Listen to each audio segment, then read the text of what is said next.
So I think what we do as men quite often is we have this, I know I do, this element or layer of denial around our lives. You know, like, hey, my relationship is great, my business is wonderful, my health is in check. And so we deny it. We become complacent and we deny our lackluster performance, to put it mildly. And so Right. when you peel that denial off, that's really when you can start to determine what kind of man you were, and with some hope and some work, what kind of man you can be.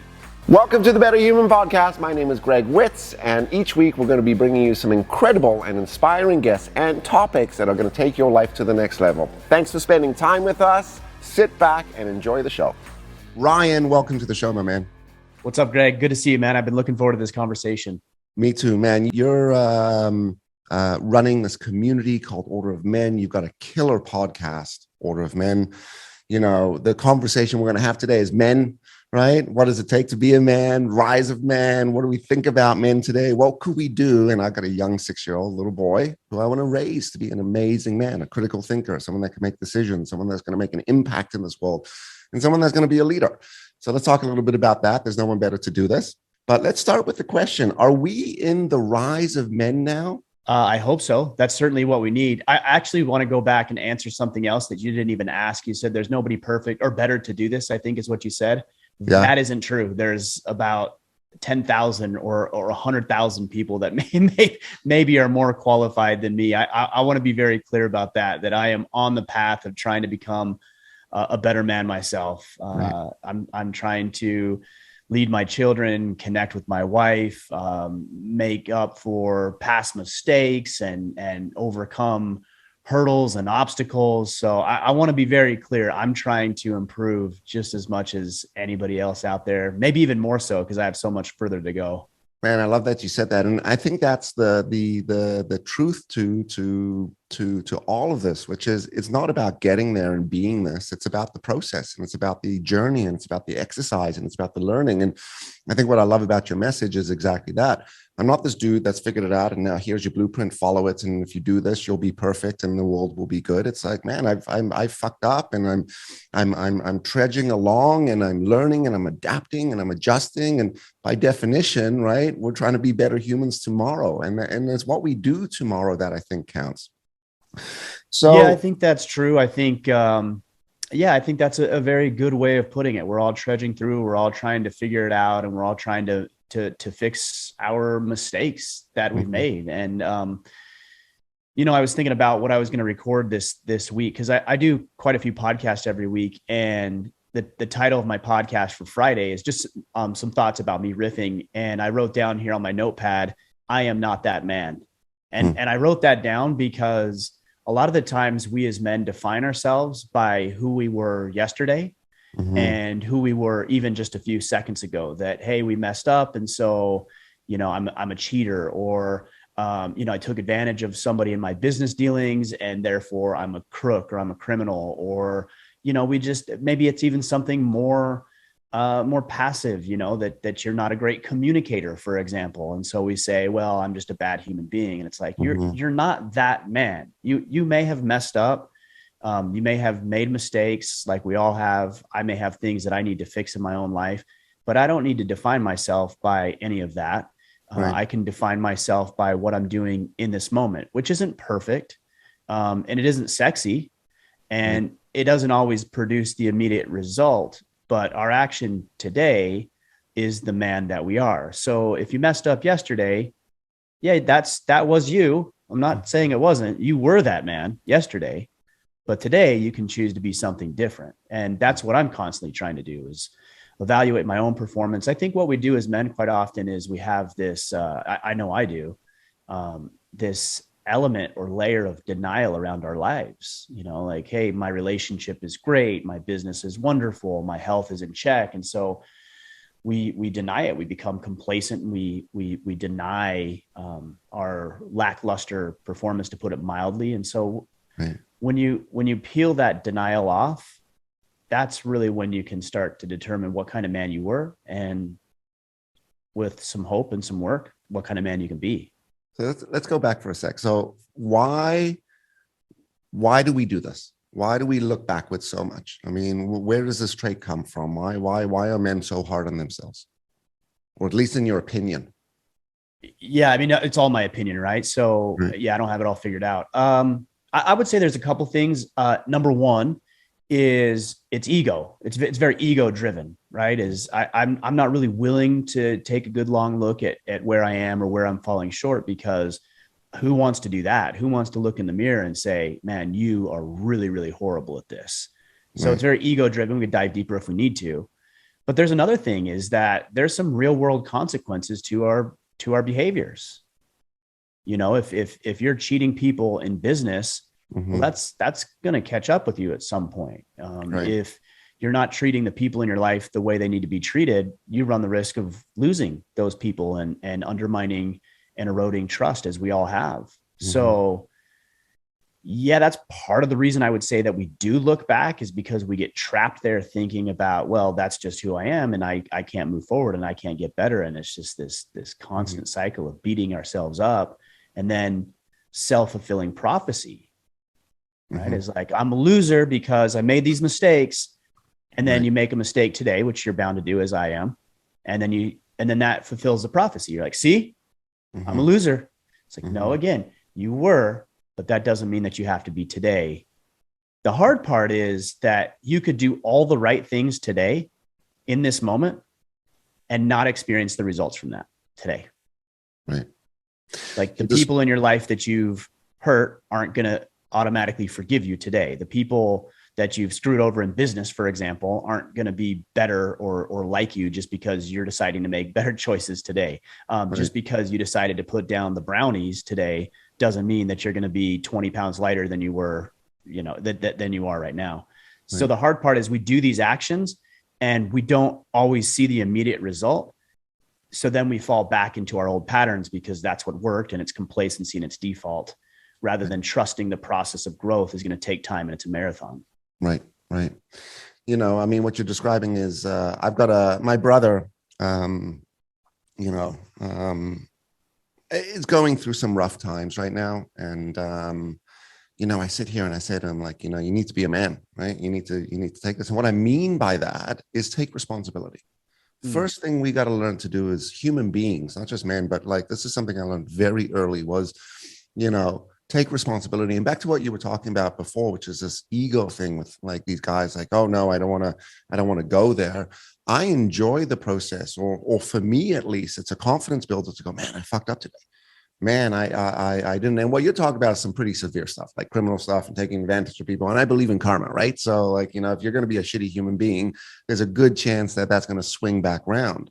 But I also heard what you were saying there, which is because you've now made the decision to move forward in a specific direction, because you've now made a different choice, doesn't mean that everyone gets there, but it's about staying the cause and pushing through. And society doesn't actually give us an opportunity to appreciate the exercise that we need to go through, because it's this instant gratification society, right? You put the brownie down, now the result must be there. We see this in jobs, we see this in people's careers, we see this in marriages. Oh, I got married, we should be happy, right? I mean, in my marriage, I'm 15 years into my relationship, and it's been a hill, man. There's been a lot of um, work to push through and to end up in the relationship that we're in today, which by no means is a perfect relationship and still requires work, right? Yeah, it all requires work. The hard part is the little things become the big things. And so you can neglect these little seemingly insignificant things, the way that you communicate with people or the lack thereof, or your Mhm. attitude towards others, or your diet or your exercise, all these little things, even just hitting the snooze and not waking up, that turns into something over time. Right. So it is the little things, to me, have been the hardest, is because they gradually creep up on you too, right? They gradually become the big things. Like, everybody knows, don't steal from people. Right.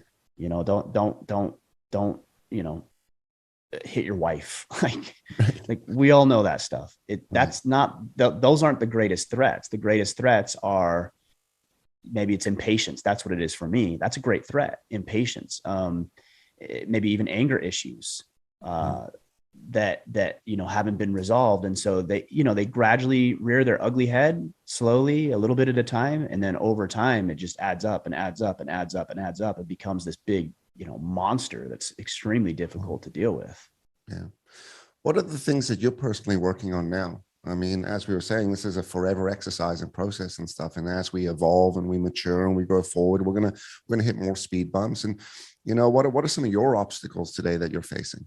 Yeah, I have this like a bad case of what I call the accordion effect, and I think everybody has it, where we do this self-examination thing and we improve our lives, and then it gets better, and we think that we have solved the key to life, and so then we stop doing those little things or start doing other little things that take us off of that path, and then gradually it goes down and we think we're okay, we're okay, we're okay, we're okay. And then we hit bottom, and then it's like, oh, snap out of it. You got to wake up because something catastrophic happened. So fix it. So you fix it and you gradually climb out of the pit that I created for myself. So for me, I'm really trying to work on being more consistent with those little things. And that is what I alluded to earlier: patience, kindness. Even right now, I'm really trying to explore where some of these issues stem from. I'm working with a therapist, and I'm working on some different like coaching for myself. I do this and help for men, but where do I get that from? Right. And I've realized, okay, well, it's kind of like the mechanic who drives around a beater.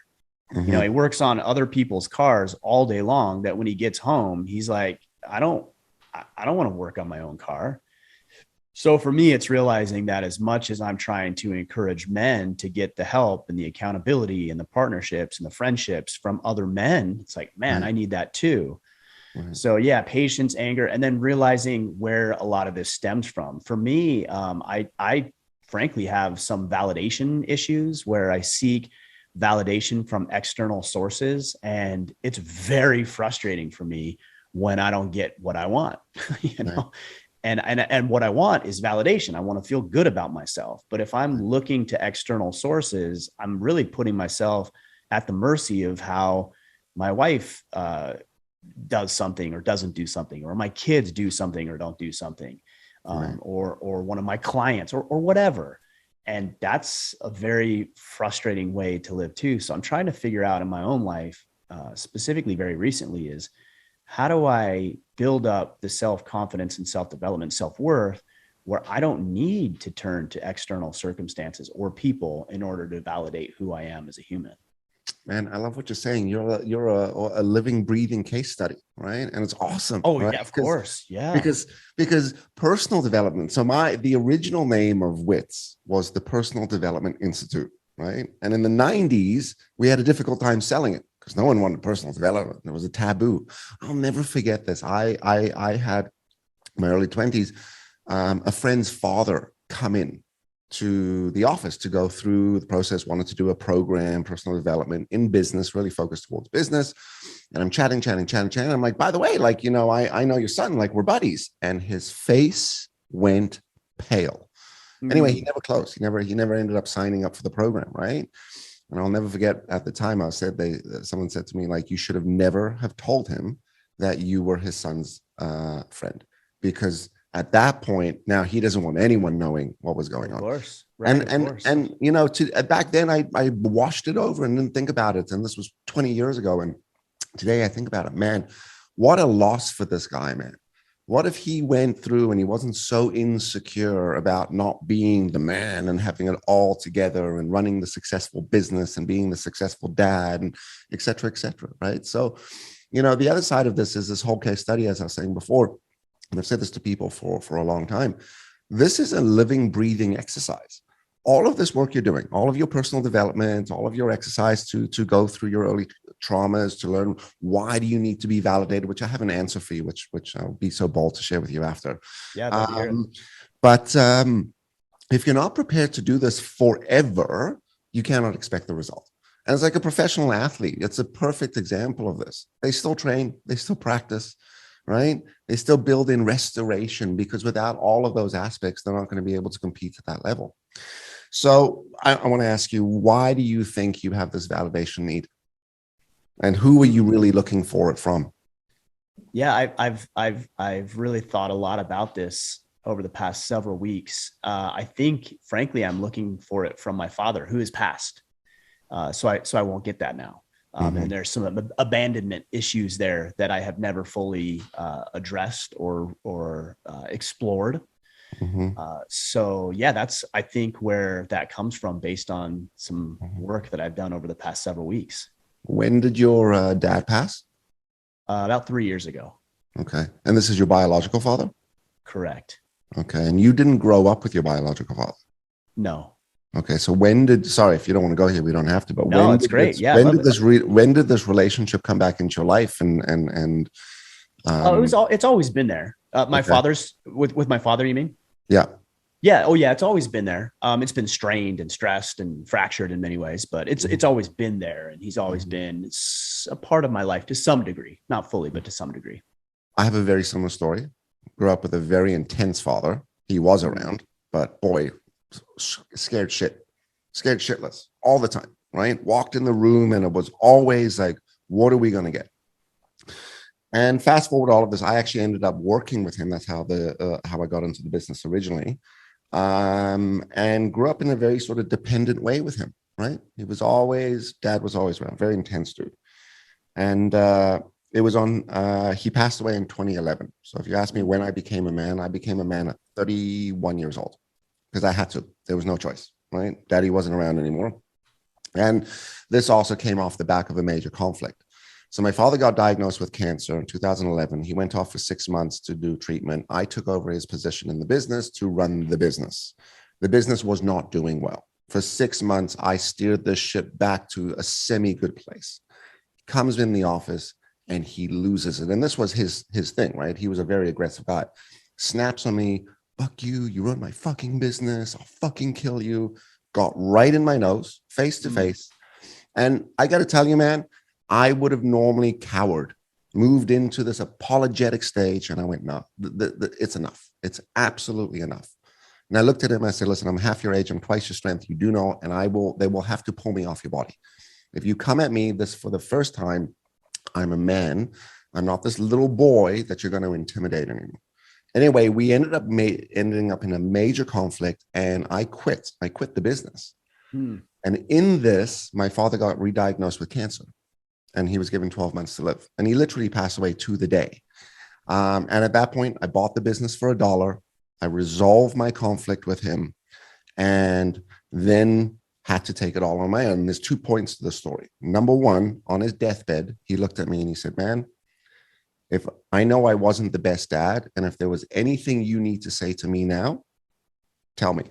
Right? You want to yell at me, you want to get stuff off your chest, there's been things you've been keeping up, because I am not around tomorrow or the next day. So and I looked at this frail man, skeleton looking body, and I looked at him and I said, you know what? You did the best you could. And in me forgiving him, I forgave myself, because I didn't put this pressure on myself to be him. Right? And the other side is, after his passing, there was no more dad. It was like, I got to do this. I got to run the business. I got to pay the rent. I got to deal with the employees. I got to deliver to the clients. I got to, there's no one to turn to. And that's when my independence kicked in. Right. And for a long time, I've appreciated this, that in some regards, his greatest gift to me was his passing, because that's what put me on a different type of road from a health standpoint, physically and mentally as well.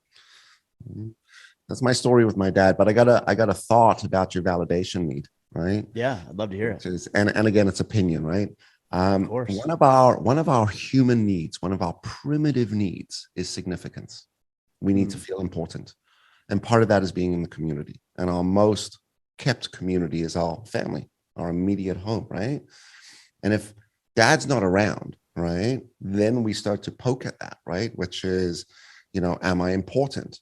Am I significant? Am I all of these things? And then what do we do to confirm that? Because one of our other human needs is certainty, right? We need to know this is true. So now what I do is I go and I seek these external, as you said, validations. And sometimes it gives it to me, which is, yes, you are important. And, I learned this a long time ago. When we go after these human needs, we go after them in positive efforts and negative efforts. So I come in, I seek validation from you in a positive way. Like, hey man, can we go out for lunch and can we get together? No, fuck off. I'm busy. Leave me alone. Right. Right. Okay. Well, listen, now we get into more of a negative interaction. And when you react or respond that way, as they say, you wouldn't react if you didn't care. There it is. And this is at such an unconscious level, right? Anyway, just my opinion, Ryan. Yeah, no, I appreciate it. I'm like I said, I'm always in this exploration. Nah, that's not accurate. I have not been in this exploration stage. And that's what ends up getting us bit in the butt, is that we're not really willing to examine it. So I have been over the past month or so. And it's been painful in a lot of ways to explore these things. But it's also been very freeing and very liberating to actually explore for the first time where some of these issues stem from. And it's a very powerful exercise, or exercises. It's not a one-time thing. Right. Yeah. Isn't it amazing when you actually go there and you go through the work? It's like the gym, you come out, you're sore, but the next thing you know, you're physically healthy. It's like, wow, actually that pain actually gave me some gain. Yeah. And even with doing the mental and emotional and even spiritual work for me, which is something that's been a void in my life over the past several years, I would say, that has manifested itself actually in physical health as well. I've lost a lot of weight. I look a lot better. I've got energy and stamina. I'm recovering from an injury and a surgery. And so, it's very interesting how interconnected all of these things are when you work on your emotional and mental well-being, how that translates over into your physical health as well, and vice versa. Right. For me, it's the emotional stuff more. Right. And I know when my emotions are out of balance, my stomach starts to get tight. Like it physically manifests in my stomach. It's the first thing I know. Right. That's when my light bulb goes off, like ding, ding, ding. But I learned this a while ago. Emotional management, right, or emotional intelligence requires three aspects: self-awareness, what's going on, who am I, why do I behave, react, respond the way I do, right? Emotional regulation, psychology calls it affect regulation, affect it, right? Doesn't mean not feel it. It means as that emotion's coming in, the insecurity, all the stuff, go ahead. You got to do something with it, run the play with it. And then a third piece, which is relational management.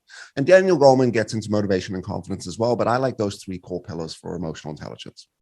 And for me, what I've learned about emotional intelligence and management, very specifically as a man, is emotional management isn't internalizing the stress and the emotion and rationalizing it. I am stressed. It's normal. I'm going to keep pushing on through. Emotional management is the expression and the emotional vomiting of all the stuff that's been building up. And I make a joke with guys. I say guys in classes when I'm teaching them, I say when I'm running these sessions, I'm like, all of you are running around with these big ass bellies. Why? Because you're just eating and inhaling these emotions and this stress all day.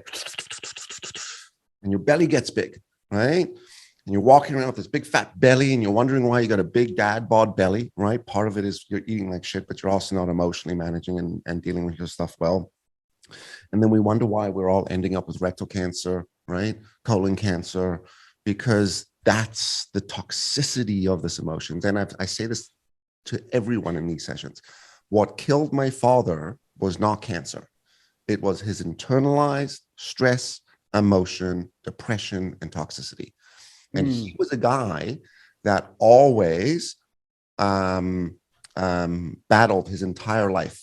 And that's actually how this whole company was birthed and born, and where it came from was he was looking for a program, learning, toolage, right? Concepts to manage his stuff. Right? And he turned to psychology, and that's sort of where it all began. Interesting. Yeah. Yeah. Interesting. Yeah. So yeah, emotional expression, this is where you're seeing a lot of these men's groups, Well, yeah, I think it's important. And I think you're right. I think a lot of the times we believe that we're just supposed to bottle those things up or shoulder those things. I know I certainly have. And then it manifests itself in some ugly ways, poor performance, behavioral issues, relational issues, substance abuse, a lot of different ways that it manifests itself if we're not really willing to address those things. Right. For sure. For sure. So you have kids, right? I do. I have 4. You have 4 kids. 4 kiddos. You going for a 5th one? You getting a little soccer team happening? No, what? no. We're good with 4. You're good with 4. Okay. Boys, girls? Yeah. I have 3 boys and 1 daughter. All right. Let's talk about your daughter. We'll talk about men a lot, right? Sure. How do you want your daughter? What do you think you want to teach your daughter? What are some of the values and the things you want to send her out into the world with? Yeah, it's actually not that much different than what I would want my boys to learn. We think they're so different, and they are. The way they learn, the way they communicate, the way they show their love and express themselves is certainly different. But yeah, I want my daughter to be independent. I don't want her to have to rely on anybody, or like a man, for example, or anybody, to be able to get what she wants, to be able to produce and perform in her life. I want her to be independent and wise and intelligent and able to take care of herself, and then virtuous, right? Somebody who believes in has a moral compass, that is willing to be bold and courageous and act on that morality, which it can be a difficult thing, especially in modern times. So yeah, I think that's the biggest things I look for with regards to her. But those are the same things I look for with my boys as well. Yeah. And the personalities of your boys? I mean, are they three different type of personalities? Yeah. I've got one. My oldest is just like me, which causes contention at times. And then I've got my second. You see himself in you, right? Like sometimes you see his behavior and his reaction, and like you want to fault him, and you realize like, oh no, that's me, man. Right. Or we'll argue and he'll say something and I'm like, that's a good point. I would have said that, so that can be challenging at times. That's my oldest. Mm-hmm. My second son is, man, he's so smart, and he's everywhere he goes, he skips. He like literally skips when he runs. He's just light on his toes and just skips everywhere. And he's so happy and free. And, he can interact with people. He can be on his own and be completely satisfied, which is not something I can personally do, but he can do that. And so I admire him for his confidence and his sureness in himself. And then our youngest is my third son, and just a little tornado. I mean, giving me more gray hair than all my other three kids combined. He's got a mouth on him. He's got an attitude. He wants to fight all the time. And he's very challenging that way. But I also admire his passion and his fire and his energy for life. It's pretty amazing to behold. Fire is amazing. It could cook our food, provide light, create warmth, but it can also burn everything fucking down. Exactly. So I'm trying to do a good job with all of my kids, and I fall short in so many ways, but trying to do a good job harnessing what I notice in them so that they can produce well in their lives and use their natural born God-given talents and gifts and abilities and personalities for the betterment of themselves and other people they'll come in contact with. That's amazing, man. We have such responsibilities as fathers to, and specifically fathers, yes, parents, but fathers as well.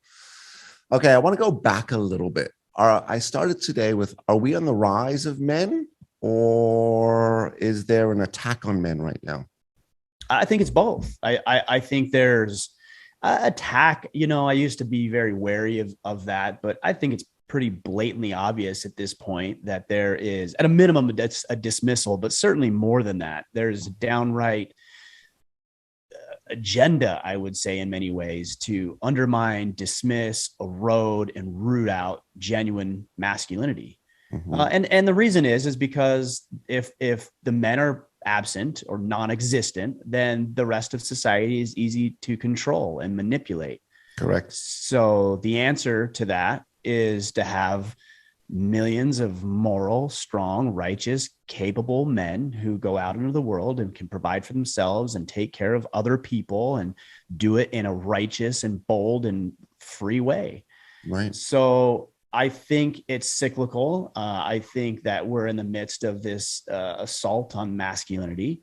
Mm-hmm. And therefore, people are beginning to wake up and see what's really going on, which is causing this rise, as you say, of masculinity, and why the work that we do is so important. Why, in many ways, it has less to do with me personally and just the timing and the situation that we're in that makes what we talk about extremely, extremely relevant. Plus, men are hurting. Yeah. I've been going through some of my own personal stuff. We kind of talked about it a minute ago, and I've reached out to a couple of friends of mine and told them, hey, here's what's going on. Here's what I'm dealing with. Here's how I'm struggling. And it's amazing. They're like, yeah, me too. And I'm like, wait, you're going through that? No, yeah. I'm like, why didn't you tell me? And and their answer is, well, why didn't you tell me what you were going through? Right. It's like, oh, good point. Yeah, all of us are dealing with stuff. and none of us is willing to talk about it. So that's Well, really, go ahead. that goes back to what we were talking about before, which is the way men have learned how to cope is by internalizing emotion. I'm not going to call my buddies and say I'm having a rough day, Right. Right. But that's right. what we should be doing. And in fact, you know what? Maybe this should be an official thing. Like once a week, you call your buddies and you have an emotional dump day. How's your week going? You want to share anything? Kind of do this in groups, but it's so important that we promote this, right? So here's how I would frame that. I don't think you're wrong, but I think that would turn a lot of men off, like this emotional dump day. So instead of framing it that way, again, I don't think you're wrong. What I would suggest is that you just be honest. You know, like if I called you up or you called me up and you said, "Hey, Ryan, how's things going?" I shouldn't lie to you. And a lie would be, "Oh, things are good." Okay, well, that might not be true. And so instead of emotional dump, let's just be honest with not everybody, like not everybody deserves or should have access to our innermost thoughts and our feelings and the way that we're dealing with life. But there should be people in your life where you're like, you know what, man, I really appreciate you reaching out. Things aren't good right now. And here's why. And just be honest. Right. And I think that'd be a huge, not only good for you, the person being honest, but also for the person reaching out. Because what I've noticed is, let's say in this scenario, you call me and I say, "Man, I'm struggling. Here's what I'm dealing with." It gives you permission to do the same thing, which you need to do as well. But somebody's got to go first. Somebody's got to have the courage and the balls to go first. And that honesty is where it starts. Hey, so sorry to interrupt, and thank you for listening. I hope you're enjoying the show. If you like today's episode and you want to learn more about some of our programs like the Better Leader program that can change your life, go ahead and click the link below. One of the things that I teach is a concept around debriefing and listening, and I won't get into it, but there's a component about listening. And I think one of the things or one of the mistakes people make is when our friend calls us up and says, "Man, I'm having a rough day." The first thing we do is we launch in and we interrupt and we go, "Oh my God, me too." And what that does is it creates a block for someone. So when your friend does call up, right, one of the things we got to remind ourselves is before we jump in with the "me too," and we do it not because we're trying to take over the conversation, because we're actually trying to relate and we're trying to be empathetic and we're trying to acknowledge and we're trying to say, but what it actually does is it takes your issue, Ryan, and it shoves it back down, because I now force you into a position where you now have to listen to me. And so that's number one. So let's be careful of that, right? Let's be careful about doing the "me too" thing, the interrupting. The other thing we got to be really careful of is we launch in with the problem solving. Okay, man, here's what you got to do. First thing you got to do is you got to wake up at 6 a.m. All right. Don't use the snooze button. Just wake up with your mental energy. And we start giving these tips and advice. And again, we're not doing this because we have the answers. In a lot of cases, what we're trying to do is we're trying to take the pain away. Oh man, let me just take that away from you, man. You don't need to feel that anymore, because all you got to do is 1, 2, 3, 4, 5, 6, 7, 8. And if you do those things, you are fantastic. And again, what it does is it doesn't get the thing. And this is why, by the way, psychology, therapy works. This is why when you go and you've been working on this stuff, one of the things you've been given an opportunity to is debrief. And this eventually gives you what is called psychological mastery. You start to process the events, the validation, all these things very differently, right? Yeah, I think, and I can tell you one thing that I know has been helpful for me, and I hope has been helpful for other people, is when somebody does reach out or is open and honest with you about what they might be experiencing, rather than going into that fix it mode. And we all know this with our wives, right? How well that works. You know, "Hey, well, hun, you had a bad day. You need to do X, Y, and Z." And she's like, "Just shut up." Right. Rather than that, we can empathize with people and say, "Oh man, that sounds rough. Yeah. I'm sorry." Like that with your wife is amazing. Man, that sounds rough. I'm sorry. Right. With men, I think even better is, "Man, that sounds rough what you're going through. What are you going to do about it? What are you thinking?" Yeah. And let them start coming up with solutions to their own problems, or at least start working through the issues and some resolution to it, rather than you having to do it. You ever seen the video on YouTube? It's not about the nail. Okay. You're going to where she has it like in her forehead or something. She's got the nail sticking out her forehead. Yes. It's been a while. I've been playing that video in class for the last 12 years, or however long it's been around, to show you listening, right? And she's got a nail sticking out the head, and she's like, oh, I got such a headache, and he launches in, well, we got to get the nail at your head, right? And you fast forward the whole thing, they end up in a major conflict because she's like, it's not about the nail, he's like, it's about the nail.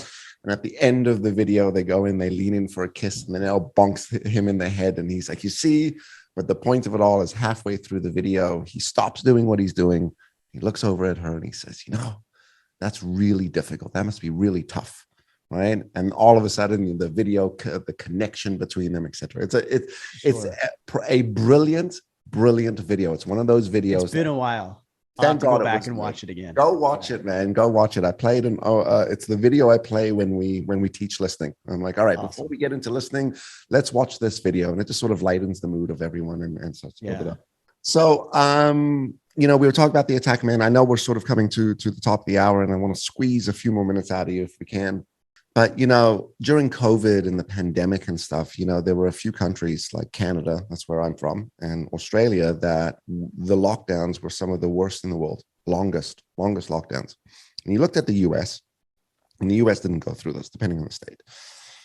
And, you start to ask yourself, how come the Australia and Canada got locked down? And if you actually go back in the 90s, they got rid of all the guns in Australia. So no guns. In Canada, they've got very restrictive gun laws, but all the way back to maybe 6-7 years ago, they started making even more adjustments. And if you look at the general population, we might define the promotion of the passivity and the neighbor and the beta male, and came along and said, let's go through lockdown, and people went fine. Right? And a friend called me up. She said, Greg, what happened to all the men in Canada? I was like, yeah, the 12 of us stood up. We were like, Mel Gibson in the movie, and charge. And we turned around and there was no one there. Right.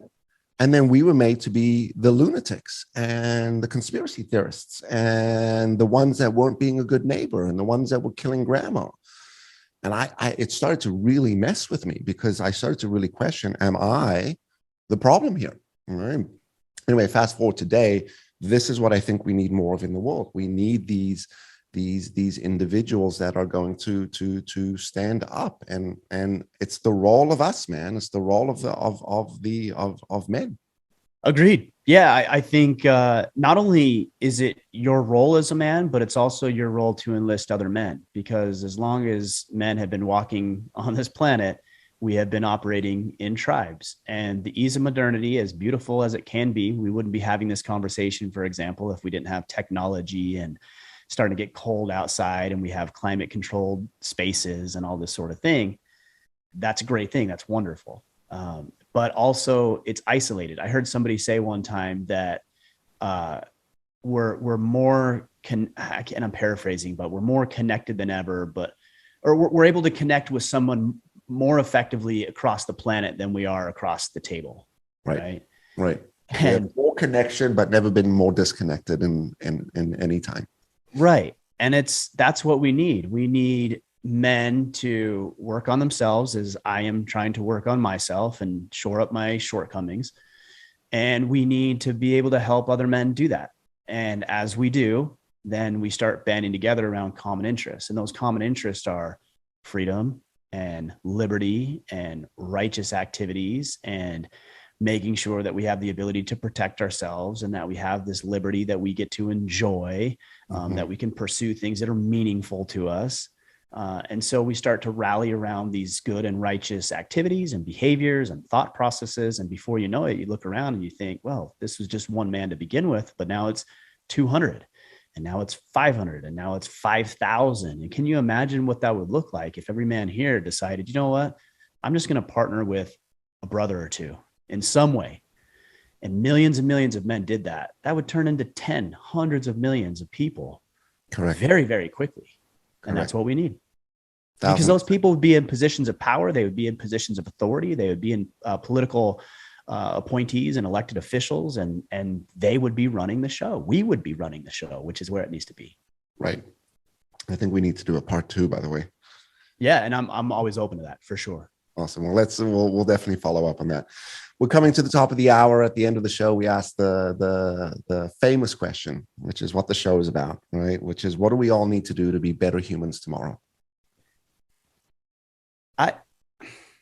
I'm going to answer generally because I'm trying to be a better human myself. And my answer is something that we did hit on in this conversation, that we need a lot of introspection, even when things are going really, really good. In fact, I would say that when things are going really, really good, we actually might need more of it then, because that's when our blind spots are. So we really ought to evaluate our performance. And are things actually really good?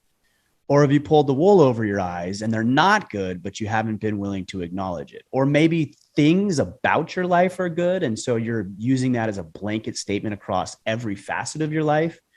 But I think if we really want to become better humans, we need to overcome that denial that I know I fall into and really ask ourselves, am I showing up well for myself? And am I showing up well for the people that I say I care about? And if not, then we need to get to work. Right. I'll paraphrase that. Do the work and keep working. That's right. Keep working. Just keep working. Regardless of what happens, good, bad, or indifferent, just keep working. It's amazing. Ryan, let's drop some of your handles. How do we get people to come check out your podcasts? How do they learn more about your books? Where do they find you if they want to get in touch with you? Well, we've got the new book, The Masculinity Manifesto, coming out the end of this month, September 27th. So that's available wherever you get your books. Awesome. And give us a little bit of an overview of the book. What's it? In the book, I talk about some characteristics that we inherently possess as men and what we can do to harness those characteristics for productive and healthy outcomes for ourselves and the people that we care about, and even complete strangers. So it's a bit of a slap into the face to the modern story or narrative that masculinity is inherently toxic, and that if we just were able to eliminate masculinity, the world would be a better place. And I don't think that's the case. And that's the case I'm making the book and what we can do about it. Right. So that comes out at the end of September. Order a Man podcast. Just type in Order a Man wherever you're listening to this, YouTube, Spotify, Stitcher, Apple, wherever.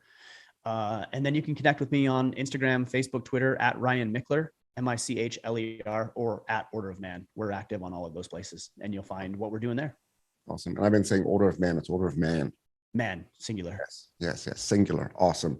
I'm connected with you on Insta and some of the other social platforms. So I look forward to continuing digesting your content and keeping up with you. It's amazing. Part 2, we talk a little bit about cancel culture and the Industrial Revolution and we can talk about a lot. Right, and the gender neutrality in this whole world. Yes. Let me know and we'll make it happen. Awesome. Well, Ryan, you are the man. No pun intended. Thank you for being here. It was awesome listening to you and having this conversation. I look forward to next time. And to the audience, if you like today's episode, don't forget to like it. Don't forget to subscribe and don't forget to share. And we are going to drop all of Ryan's information. Go follow Ryan, start listening to the podcast, get his books, and we will see you next time.